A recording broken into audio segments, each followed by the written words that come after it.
Bonjour à tous, aujourd'hui dans les tutos du crapaud, nous allons aborder non pas la chasse à l'œuf de Pâques, mais la chasse aux seaux et aux armoiries, et ce, au moyen de coq attaque. Pour ce faire, nous allons faire ensemble un petit détour théorique avant de passer à la démonstration pratique.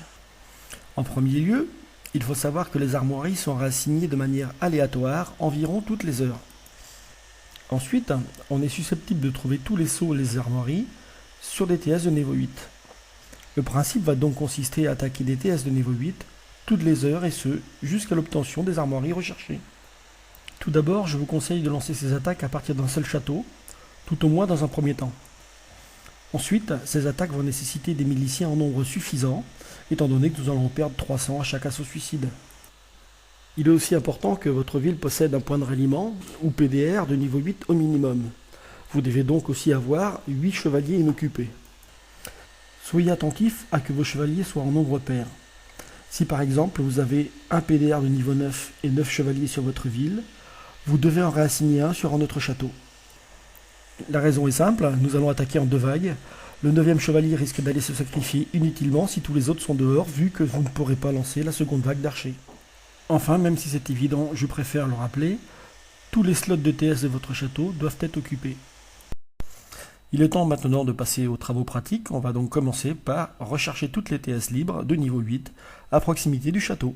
Je ne vais pas redétailler ici le module de recherche, vous pouvez vous reporter au tuto précédent sur les camps barbares pour plus de précision. Nous avons donc recherché toutes les TS 8 à une distance de 10 à la ronde, ce qui nous donne dans notre exemple 18 résultats. On clique sur le premier, ce qui ouvre la carte avec la cible à peu près centrée. Là, il suffit de lancer une attaque tout à fait ordinaire. 299 miliciens et une baliste pour la vague suicide. Alors attention, c'est ici que les choses prennent toute leur importance.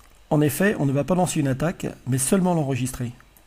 On va d'abord cocher la case « This is a suicide wave », puis cliquer sur le bouton « Add attack ».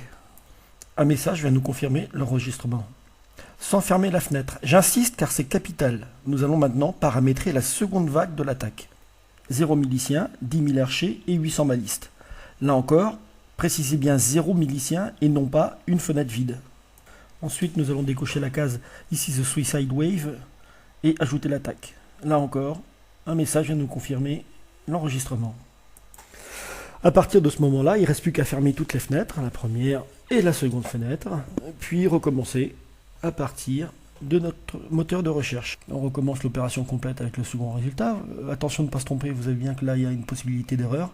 On prend le bon résultat, c'est celui-ci, et on lance l'attaque. Donc la première vague suicide, donc nos miliciens, notre baliste, ainsi que on coche la case add et le petit message qui nous dit que c'est bien enregistré. Le jeu de patience va consister maintenant à réitérer l'opération pour l'ensemble de nos 18 TS.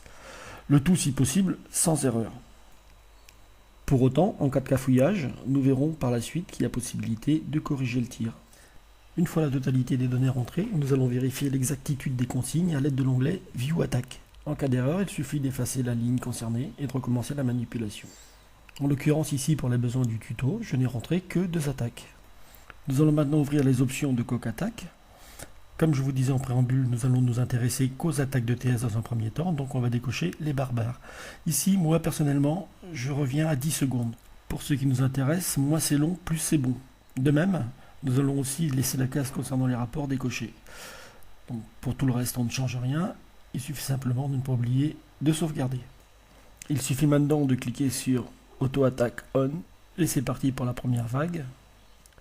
Comme notre petit robot est docile et qu'il travaille correctement, 10 secondes plus tard, il va lancer la seconde vague, étant donné que c'est ce qu'on a paramétré dans les options. Et bien voilà, donc notre petit singe est correctement paramétré. Nous allons simplement vérifier dans les rapports si oui ou non nous avons eu des pertes et si tout s'est correctement passé. Donc là en l'occurrence c'est la deuxième vague, il n'y a aucune perte.